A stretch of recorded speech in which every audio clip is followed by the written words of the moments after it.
Hey y'all. In this video, I want to talk about consciousness and unconsciousness. So ask yourself, how conscious are you of what you're doing?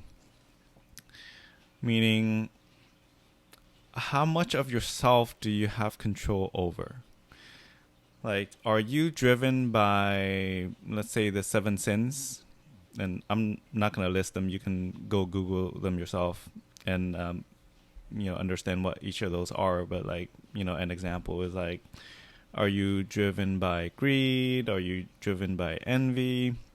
Like, each one of your action, do you understand where it's coming from? Like, what is driving each one of those actions?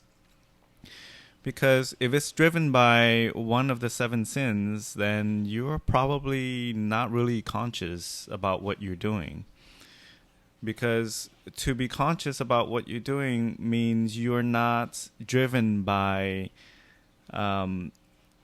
something else that is in the environment. For example, you saw that someone have something better than you, and so you become, envy of them, and then so you're going to go and do something because of that.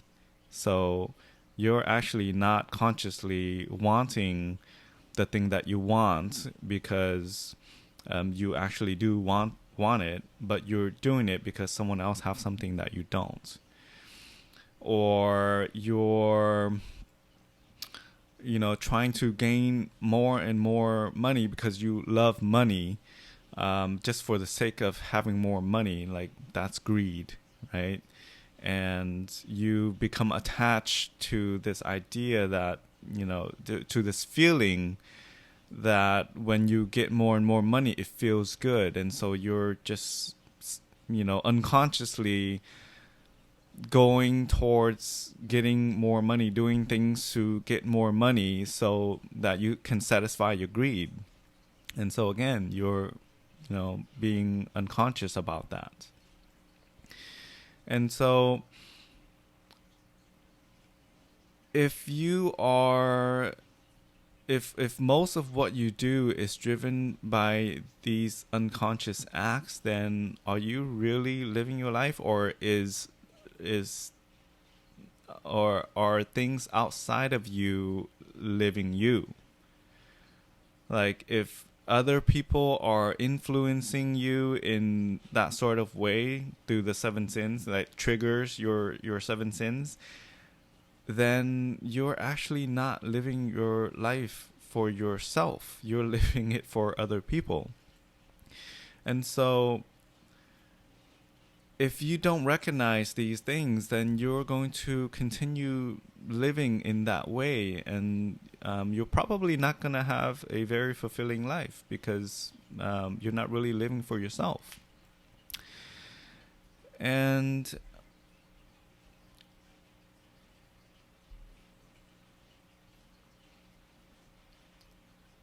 if you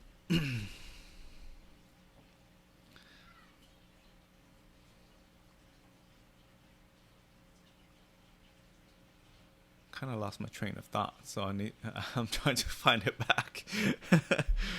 The point that I'm trying to make is well,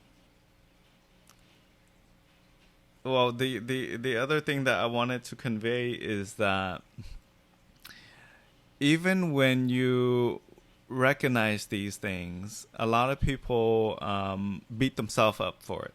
Like, let's say you've committed one of these sins by following these unconscious acts or thoughts. A lot of people create conflict within themselves, like, oh my god, I'm such a bad person, I did this, I did that, and like that creates a lot of stress, a lot of anxiety. That's conflict within your own mind. Like, you're suffering, you're psychologically suffering, based on like the things that you did in your life, right? But many people don't realize that these things that you've been doing, it becomes a habit. Like, the more you do it, the more it becomes a habit. And everyone knows that habits are very, very hard to stop doing. But just being conscious of the fact that you have these habits and catching yourself, um, while you're doing it or after you're doing it is the first step to eliminating that habit. Now, you cannot, well, I don't want to say cannot, but it's very difficult to eliminate a habit right away. Some people could do it, many people cannot. So don't have such a high expectation for yourself to stop these bad habits or negative habits right away.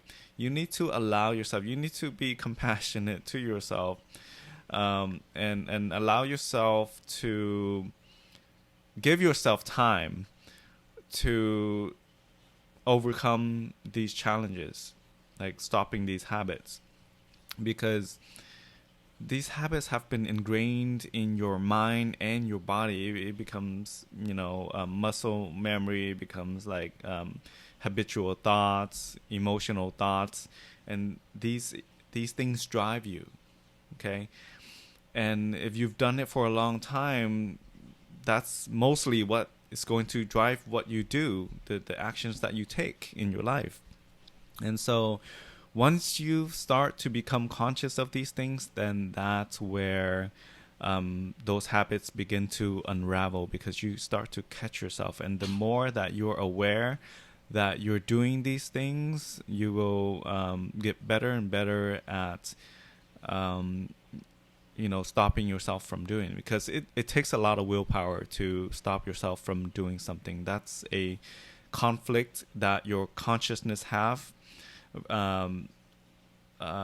between your consciousness and the habits that you've already developed with your body. And it takes a lot of time and a lot of willpower to stop yourself from doing this. And especially when you're stressed out and tired, it's going to be very hard to stop these bad habits. And so give yourself time, and just be aware that you're doing these things. And the more aware you are, like, what I mean is, like, if you learn to be more self-aware, you will catch yourself sooner and sooner and sooner. And then when you get to the point where you can catch yourself as you're doing it, then you have a better chance of stopping yourself from doing whatever it is that you're doing. And even then, it will take some willpower to stop yourself from doing this. But if you aren't even aware that you're doing it in that moment, you can't even stop yourself from doing it. You can only remind yourself that, okay, next time I'm gonna try to stop myself, or become more aware that I'm doing it so that I can stop myself. So the first step is to become aware and be more and more and increasingly more aware of those negative habits that you know that you should stop doing. And then slowly use your willpower to stop yourself from doing whatever it is that you're doing. And it's okay if you exert your willpower and you're unable to do it. That's fine. You, like I said, it takes a lot of time to unravel these habits.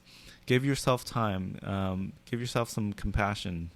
At least you are aware of it now, and you're actively trying to stop these things. And the more you do this, the better you'll get. Like, that's the key there. You celebrate the effort. Okay, you may not get to your goal right away. It may take a very long time, but celebrate that effort, because that effort is the work that you're putting in to move yourself, like inching yourself towards your goal. So don't beat yourself up if you're not able to do this right away. Like I said, it's the effort. It's the slow, even if it's a slow progression, those progression is moving towards the right direction, and it's moving you closer to your goal. So just practice being more self-aware. And like I mentioned in my other videos, one way of practicing this is through meditation. With meditation, you are practicing on being more conscious, because when you're sitting there and meditating, your mind will wander. And this is a subconscious thing or unconscious thing. And so once you recognize that your mind have wandered, you bring your attention back to wherever it is that you want to pay, whatever it is that you want to pay attention to. That's one repetition. And so the more you do this, the quicker you'd be able to notice that you're being unconscious, and then bring your attention back. And so as you practice this and you get into a negative habit, you'll be able to catch yourself right away, because you will be more aware of it, and you'd be able to say, oh shoot, like I'm unconsciously doing this. Let me bring my attention back and exert my willpower into not doing whatever it is that I'm doing. And again, you may fail at doing that, but at least you've brought awareness to that action, and just that gets you closer to your goal of unraveling that bad habit that you have. I hope that was helpful.